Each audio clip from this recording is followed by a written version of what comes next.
Valley Conference. You're listening to the MVC Basketball Tip-Off on GoSycamores.com.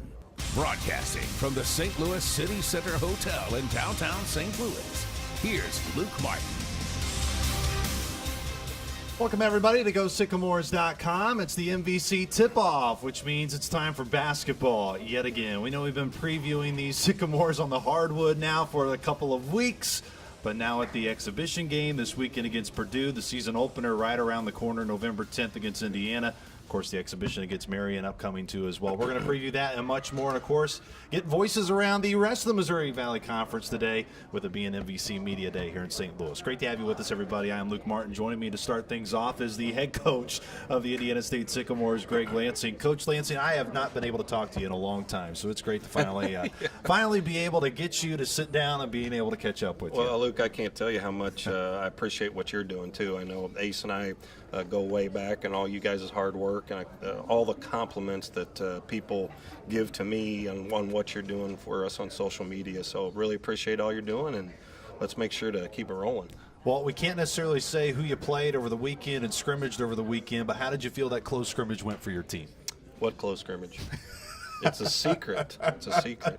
I just think so far, I think we've really only had one day that none of us were very pleased with. The guys coming in very energetic, enthusiastic, and pretty competitive, and we've kind of continued to build on that throughout how we've been in it. It's a long time. You know, you're 2 weeks in, and you're just going against each other every day. It's only natural. The guys, it gets a little tired of it. It's always good to go against somebody else, and we're going to go against one of the best teams in the country here coming up this weekend, so we're really looking forward to it. We'll get to this weekend in a moment, but just being here at Conference Media Day, I was here with you a year ago.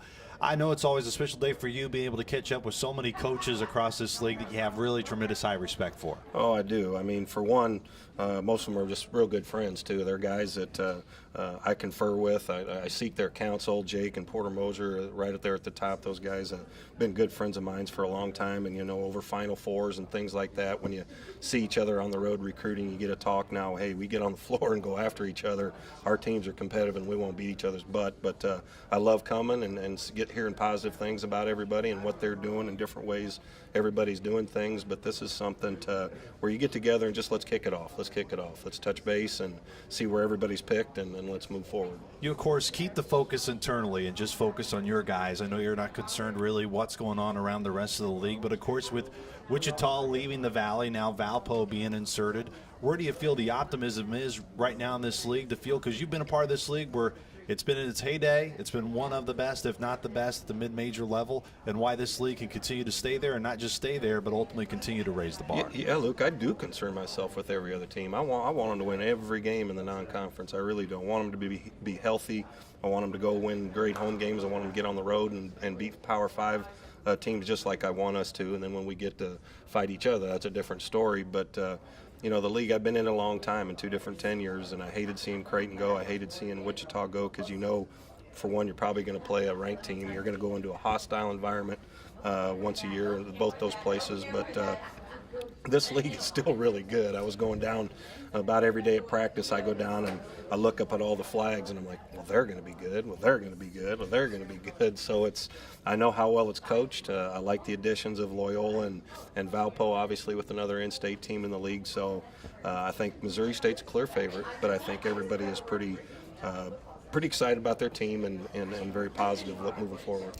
When you look at this weekend, you'll be able to go up against Purdue. I know the game itself we'll get to in just a moment, but also there's going to be a special cause. You're going to be able to wear purple this weekend for, I know, something that really impacted very close to you and made a big impact on you. Yeah, trying not to get emotional about it, but David Ragland lost his father, Daryl, to pancreatic cancer, and that old guy, everybody that knew Rags while he was here, that's exactly how his dad was, just an older guy, unbelievably positive, always a smile for you, always a kind word. And I look back at this summer, had something I was dealing with and maybe into my own feelings a little bit, and my phone rings and it's Daryl Ragland calling me to see how I'm doing, and he was decimated by pancreatic cancer and got it all over him, and he fought the good fight for a long time, and we lost him last weekend. Staff and I know Belch and I for sure are going to go Friday to the viewing, but we're going to wear a purple ribbon or something purple for pancreatic cancer when we go against Purdue Saturday. Well, being able to honor him against Purdue, what an opportunity for your club. I know you've really already kind of spoke a little bit at length of what it's going to do, but what are you just most looking forward to from a basketball aspect, Coach, to be able to go up against a team that's already in the preseason top 25 and the reigning Big Ten champs? Yeah, I mean, you're going to go into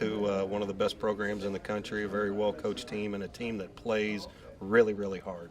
They got a giant in there, and I don't know what we're going to do with him now. I tried to tell Painter he can dunk and do whatever he wants in warm-ups, but he can't play. But it'll be interesting to see because he'll dwarf Murph and dwarf Amandre. But it'll be anxious to see how we do against him. This is a really good team. Obviously, they'll be picked atop of the Big Ten and a ranked team, I would guess, in the top 15, top 10. But I like how we've been. This is something where you go in there and compete as hard as you can at both ends of the floor as long as you can and see what happens.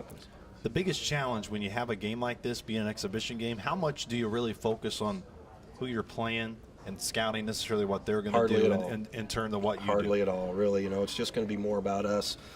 Matt's always been a motion guy. They're going to throw it inside to their big dudes. They're going to pressure you on defense. It's going to be, hey, we'll put 5 guys on the floor and we're going to outwork you and be better than you, and that's the way they do it. We do things a lot in a similar way. We're in the Valley, they're in the Big Ten, so that's a difference in there. But we know we got our hands full, but it'll be a good test on where we're at and how hard we want to fight because we open on the road. We got Marion coming at our place, but then we open on the road in one of the best places in the country to play against, if not the best in Indiana. Well, you got Britton Scott and Jordan Barnes here. We've talked at length at what B. Scott has been able to do in his improvement over the years. I want to start with Jordan Barnes first before I let you go. Where has JB made the most improvement in the offseason to now be one of your main kegs heading into this year? Well, I look back at last year, and I probably should have started him. We didn't have enough around Brenton and Jordan can score it. He's as good as there is in the league with off a ball screen, and I think one thing he realizes just the pace of how competitive people play, and then them trying to take advantage of his size on the defensive end. He takes that personally. So you just got to be nasty. I tell him you just got to be nasty at that defensive end. Doesn't matter how big you are. He's worked hard in the weight room. He's worked hard on his game. He's a leader that just keeps getting better with it every day, and we just continue to be more consistent with it. But he's a guy that can make plays, and I think he's going to have an outstanding final 3 years for us. And I'm hoping he's one of the best players in the league. And when you think of what Britton Scott has done year in and year out, I think this is his 3rd trip to Media Day here in St. Louis, and there's a reason for that. You've really spoken highly about what he's been able to do from a leadership role for your squad here early on in practice. Where has he made those biggest gains to maybe now we can maybe even see even more improvement on the basketball floor from a guy who's had such a highly talented career? Yeah, there's not that many guys in the league that have been all conference all 3 years, and there's no question in my mind he'll be all conference this year and hopefully first team. Usually I tell him best players in the league, their teams are finished at the top.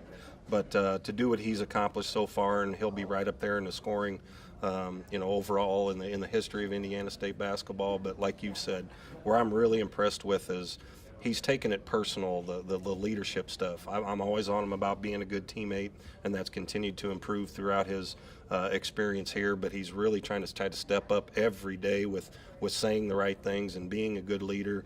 And I tell you what, I was telling him the other day, I said I'm keeping some clips on practice of what you're doing on the defensive end. I'm going to send him to Lou.